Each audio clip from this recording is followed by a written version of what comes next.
Assalomu alaykum, hurmatli televizor ko'rguvchilar. Yaxshimisilar? Dunyo uyg'ur qurultiyi Tor televiziyasining kunlik xabarlar programmasiga hammanglar xush kelibsizlar. Men riyosatchi Iftixor Abdurashid. Bugun dushanba. Hurmatli ko'rmanlar, tövəndə diqqətinizlər kunlik xabarlar programmamızning tafsilotida bo'lsin. Amerika Tashqi ishlar ministrligi bilan Kengash palatasi Tashqi ishlar komitetining qo'sh raislari chorshanba bayonot e'lon qilib, turmisida 9 yildan beri yetayotgan begona Uyg'ur korxonachi Akbar Asadni qo'yib berishga chaqiriq qildi. Amerika Tashqi ishlar ministrligi bayonotida Xitoy Kompartiyasi Uyg'urlarga qarshi irqiy qirg'inchilik bilan insoniyat qarshi jinoyatni davomlashtirayotgan bir vaqtda biz Akbarning darhol va shartsiz qo'yib berilishiga chaqiriq qilamiz degan. Amerika Kengash palatasi Tashqi ishlar komitetining qo'sh raislari Jim Rich bilan Chris Coons e'lon qilgan bayonotida Bag'dash torining qurg'uvchisi bo'lgan Akbarning Xitoy hukumati tomonidan darhol va shartsiz qo'yib berilishini talab qilgan. Ular bayonotida biz Akbar Asadning tutqun qilinishini eng qattiq shaklda ayblaymiz deb, uning 9 yil burun tutilib, Oqsuv turmisida yetayotganligi, bu zulmning uning salomatligiga og'ir zahmat yetkazganligini bildirgan. Mazkur bayonot yana Xitoy hukumatining Uyg'urlar ustidan elib berayotgan irqiy qirg'inchiligining izchil davomlashayotganligi alohida tilga ilinib, Xitoy hukumati 2017 yildan beri 1 milliondan ortiq Uyg'urlarni lagerga solgan, majburiy emgakka solgan, qattiq nazorat ostiga olgan, diniy erkinlikni boqqan, majburiy tug'maslik va majburiy bola tushirish operatsiyalarini elib bordi deyilgan. Xitoy hukumati yaqin yillardan beri yurgizib kelayotgan keng ko'lamli tutqun qilishda Gulshan Abbos, Yalqin Rozi va Ilhom To'xti qatorliq har sohalarda ko'z ko'ringan Uyg'ur ziyolilar bor bo'lib, mazkur bayonotda ikki qo'sh rais ularni nazarda tutib, biz Xitoy hukumatining Akbar Asadni o'z ichiga olgan barliq siyosiy tutqunlarni qo'yib berishini talab qilamiz degan. Bu yil 40 yoshga kirgan Akbar Asad 2016 yili Amerika Tashqi ishlar ministrligi o'rinlashtirgan xalqaro ziyoratchilarni tarbiyalash rahbarlik programmasiga qatnashgan bo'lib, Xitoy hukumati u vatanga qaytib uzun o'tmayli qo'lga olgan. Xitoy hukumati uni atalmish milliy o'chmanlik bilan 15 yillik qamoq hukm qilgan bo'lib, u hozir Oqsuv turmisida jazo muddatini o'tamoqda. Akbarning Amerikada turishlik hadisi Rayhon Asad xalqaro kishilik huquq advokati bo'lib, u Xitoy turmisida 9 yildan beri begona yetayotgan inisining qo'yib berilishi uchun to'xtamay kurash qilmoqda. Amerika Tashqi ishlar ministri Marko Rubio chorshanba kuni O'zbekistonning Tashqi ishlar ministri Baxtiyor Saidov bilan Washingtonda ko'rishib, O'zbekistonning Amerika bilan bexatarlik, mablag' silish va boshqa jihatlarda hamkorligini madiylagan. Amerika Tashqi ishlar ministrligining bayonotchisi Temi Brusning bildirishicha, Amerika Tashqi ishlar ministri Rubio bilan O'zbekiston Tashqi ishlar ministri Saidov ko'rishganida, Rubio Amerika hukumatining O'zbekistonning mustaqilligi, egilik huquqi va territoriya butunligini davomli qo'llaydiganligini bildirgan. Amerika Tashqi ishlar ministrligining bayonotchisi Brus bu qitimli ko'rishishda Tashqi ishlar ministri Rubioning O'zbekistonning Daeshni yo'qotish xalqaro birligining to'liq a'zosi bo'lib kirganligini qarshi olganligi, shundaqla O'zbekistonning tashabbuskorlik bilan o'zining Amerikaga qonunsiz kirgan vatandoshlarini Amerikadan elib ketganligiga rahmat aytganligini bildirdi.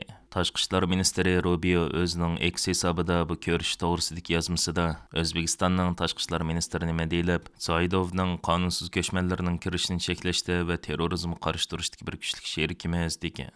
Rubio yozmasining davomida yana biz Amerikaning ro'noq tepishi va xavfsizligini birinchi o'ringa davomli qo'yishimizda bu xil sheriklik munosabat nihoyat muhim o'rinda turdi.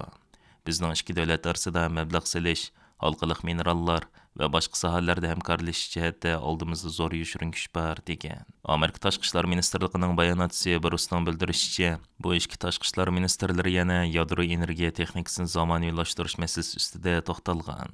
Shundaqla ikki tarafning strategiyalik sanoatlarda iqtisodiy hamkorlashish fursatlarini ko'paytirishning muhimligini o'ttirib qo'ygan. Amerika prezidenti Donald Trump chorshanba kuni Xitoyning tamojna beji masalasini boshqa davlatlarga o'xshash suhbat bilan hal qilishning o'rniga Amerikaga 84% tamojna beji qo'yganlik uchun Amerikaning Xitoy qo'ygan bejini 125% ko'rsatgan edi. Amerika hukumatining Xitoy qo'ygan tamojna beji 10 apreldan tortib rasmiy kuchga ega bo'lib, Oqsaroy amaldorining payshanba kuni bildirishicha, Amerikaning Xitoy qo'ygan bejining umumiy soni hozir 145% ga yetgan. Bu son Amerika prezidenti Trump chorshanba kuni Xitoyga qarshi e'lon qilgan 125%dan yana 20% yuqori edi. Amerika bilan Xitoy orasidagi tamojna beji urushi borgan sari keskinlashayotgan bir vaqtda Xitoy hukumati juma kuni o'zining yana Amerikaga qarshi tamojna bejini 125% o'stirganligini e'lon qildi. Xitoy Tashqi ishlar ministrligining bayonotchisi Lin Jian juma kundagi muxbirlarni kutib olish yig'inida savdo yoki tamojna beji urushida g'alaba qozonadigan taraf bo'lmaydi. Xitoy taraf savdo urush qilishni xohlamaydi, ammo uningdanmi qo'rqib ketmaydi deb bildirgan.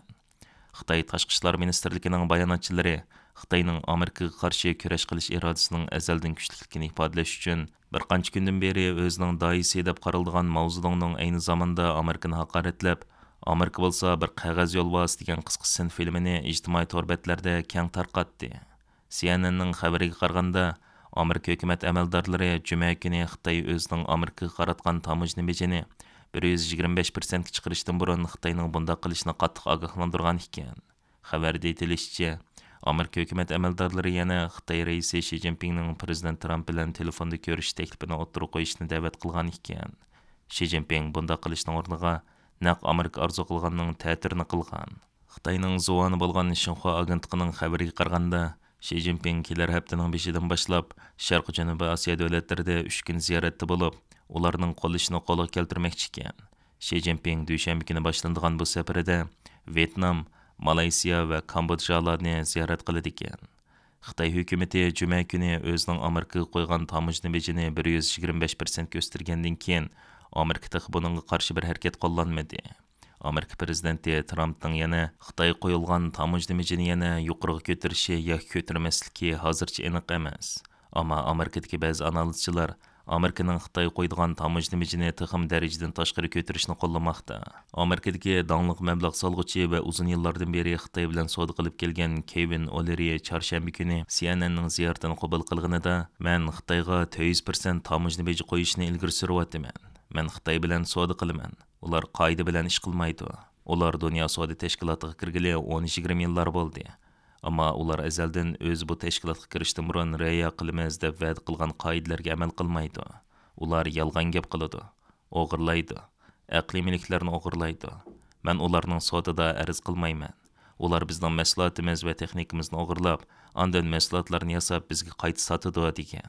Angliyaning Telegram gazetiga o'zining bu masalaki maydonni ifodalagan Hong Kongni ko'zitish tashkilotining boshlig'i Benedict Rogersning bildirishicha, agar Amerika butun dunyoni o'zining orqasiga egishtirib, bozorlarni Xitoyga taqoyta olsa, bu Xi Jinpingning mollaq etishini keltirib chiqaradi degan.